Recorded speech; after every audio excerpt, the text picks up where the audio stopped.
Hey guys, and welcome back to my channel. So I'm back today with another what I eat in a day video. And I'm super excited to show you this because the food that I ate on this day was so delicious. And the breakfast has actually been my go-to breakfast lately. It's just absolutely delicious. And once again, I was able to harvest some greens from my tower garden and finally make the veggie lasagna for my neighbor that I had mentioned in previous videos that I wanted to make. So that was exciting to finally get around to that. If you like this video, please consider giving it a thumbs up. It not only lets me know what you like, but it also helps to grow our community. On a side note, if you missed my last video, I finally uploaded a new music video. So many of you guys said that this was not what you were expecting, but that you really liked it. And I just wanted to say thank you so much for all that support. I appreciate it so much. So with that being said, let's hop right in. So I started off my breakfast by frying up an egg in some avocado oil. I've mentioned this before. I like using avocado oil to stir fry veggies or fry up an egg because it actually does better under heat than olive oil. I will eventually be doing a review of these pans. By the way, I've mentioned this. These are actually like a healthier non-stick pan that Dan did a bunch of research on. So we will be reviewing this at some point soon in life. So today I wanted to make this little egg open face sandwich on this Dave's Killer Bread Epic Everything bagels. So I cut half of the bagel, toasted it up, and then I took some avocado and I spread avocado on the bagel.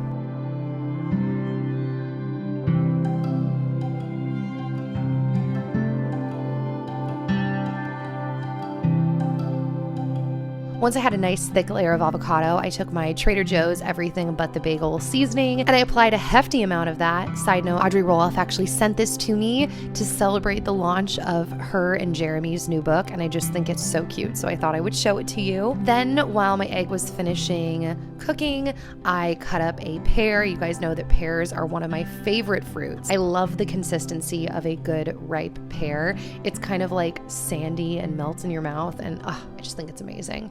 So then I cut up some jalapeno slices.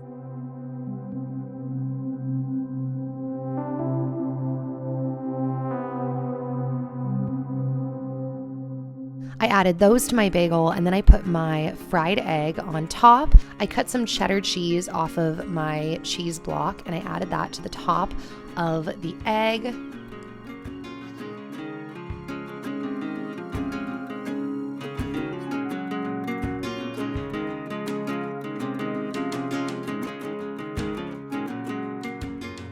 And then I cut a slice of some yellow heirloom tomato to add to the top of my open face sandwich.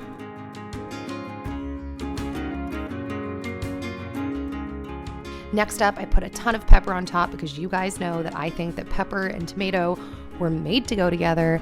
And then I added some salt, and then I threw my open face sandwich in the oven on the broiler setting just to melt the cheese and kind of cook up the tomato. While that was cooking, I put my fruit on the side. I decided to also peel a clementine. And then once the cheese was melted, I pulled my sandwich out of the oven and voila, that was my breakfast. By the way, if you guys don't know this, all of my recipes are actually up in written form on my blog.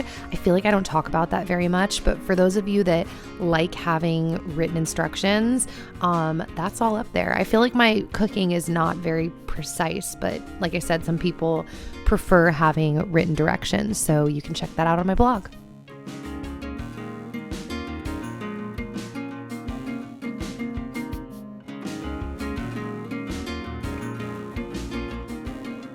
So once it was time for lunch, I decided that I wanted to make a salad. So I cut off a bunch of my mixed greens from my tower garden. If you've never seen my tower garden or you're new to my channel, this is like my thing. I love my aeroponic gardening. I have 2 of these gardens actually, and I've made a whole series on my channel documenting my use of the tower gardens from the very beginning. So I also cut off some kale to throw in my salad as well. And then on this day, I decided I wanted to trim some chives, not only to have the chives in my salad, But because pretty much all plants end up coming back stronger once you prune them a little bit, and I wanted to strengthen out my chives. So I cut my chives down, and then I cut off a bunch of leaves from my parsley as well. And then I cut off a few of my cilantro leaves too. My cilantro is definitely not thriving, so I was hoping that by cutting some of it off, it would kick into gear a little better. And this was my Tower Garden harvest and what is going to go in my salad. So today I decided to make a chickpea salad, so I pulled out my organic canned garbanzo beans. And by the way, while I cooked, I snacked on these truffle Marcona almonds from Trader Joe's just because I was so hungry. So I opened up my can of garbanzo beans, drained and rinsed the beans. Then I put them in my Tupperware and realized after starting to mash them with a fork that I could totally use my pastry masher and it would go a lot faster. And it definitely did. So once I mashed the beans up to kind of have like a tuna consistency, I scooped in some of my lemon garlic aioli that I had made a couple nights before for my artichokes. And then I took a scoop of this garlic aioli mustard sauce and then a little bit more of just some plain veganaise.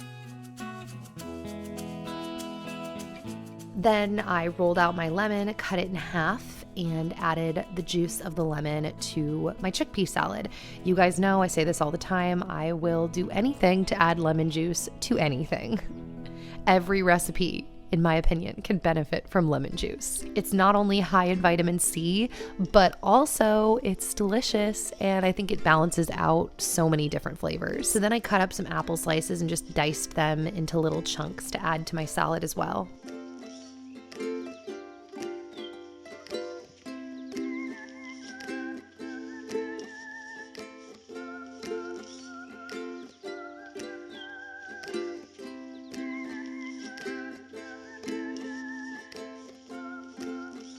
Then I chopped up some jalapeno. Jalapeno is another thing that I'm always trying to find reasons to like add it to my recipes.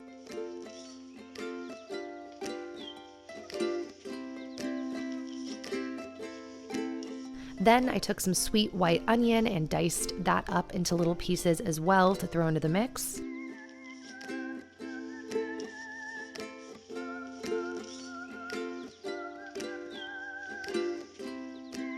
And then I just mixed the salad all together.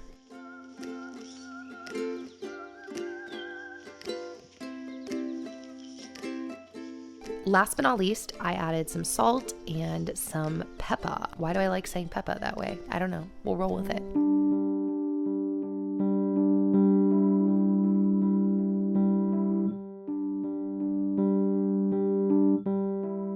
Oh, and I decided to do something I've never done. I added a little bit of balsamic vinegar because I just kind of was vibing that the taste would be good. And let me tell you, I was not wrong. That balsamic was so good in the salad. So then I grated up a little bit of Parmesan cheese.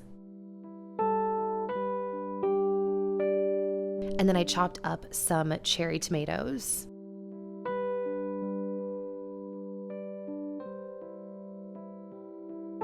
So then I started to construct my salad. I chopped up my chive that I had gathered from the Tower Garden and my spring onions that I've been regrowing upstairs to throw into the salad.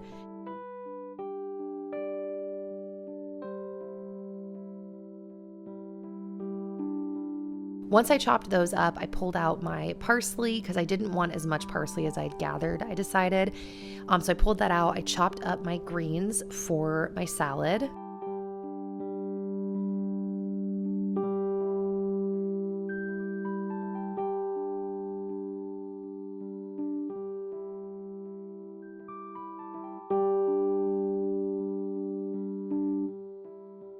Then I threw in my chives and my spring onions, and then I just added everything else. So I threw in the cherry tomatoes, a big heaping scoop of the chickpea salad,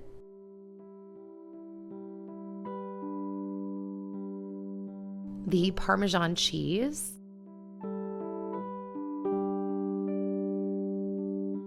And then I chopped up a lemon in half and I added both little wedges to the salad because I knew I would want to squeeze like as I was eating.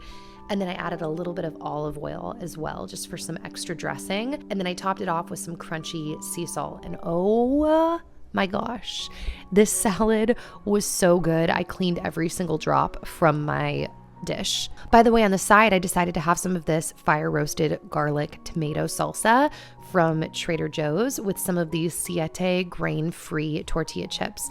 I love these chips. They're amazing. And like I said, they're grain-free, so it's kind of a nice little switch up from corn chips. I also had a berry LaCroix on the side with my meal as well. Oh, and as you can see, I did have a little side of raspberries too.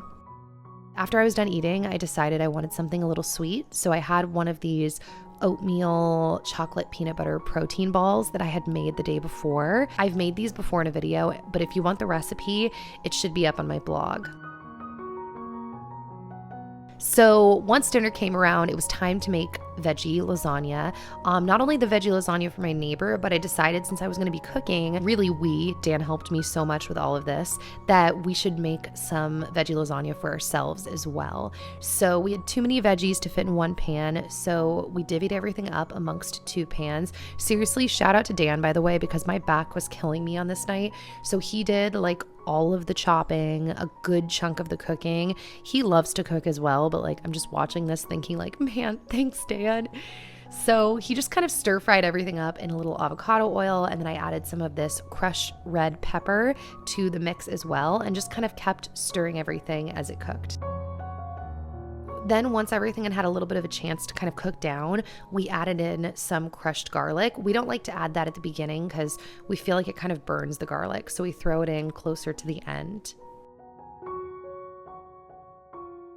This is the sauce that we ended up using in our lasagna. So I believe we used about 3 jars, and we would dump the jar up.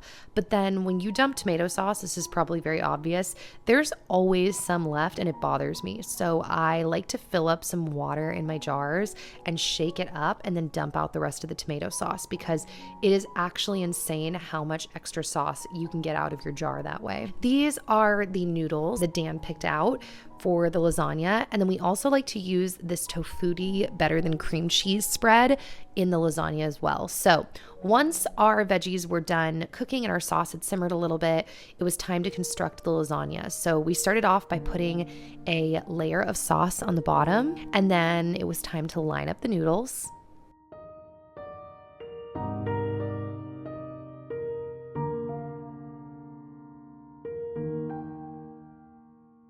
Then I added another layer of sauce and veggies. And after that, I added a few globs of cream cheese to each pan. Globs is not a good word, but we're gonna roll with it, people.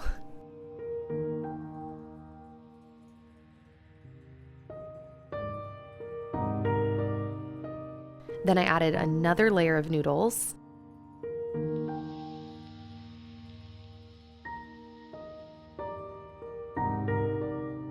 Then I added some more sauce and veggies.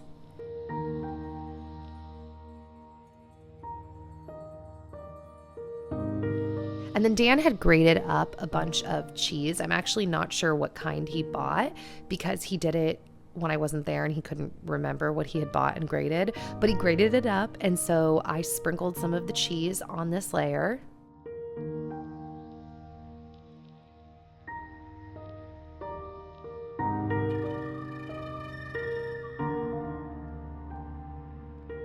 And then it was time for one more layer of noodles.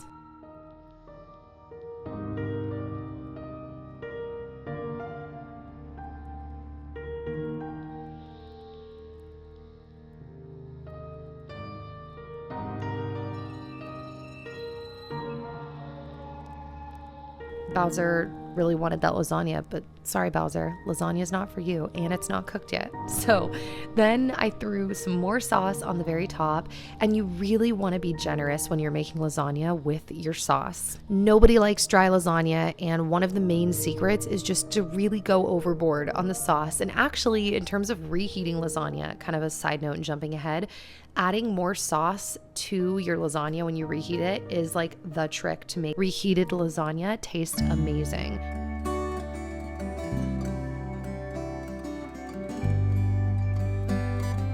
So we just added a bunch of sauce, a little bit more cheese on top, and then I wrapped the lasagnas in some tin foil to bake in the oven and to help them retain their moisture.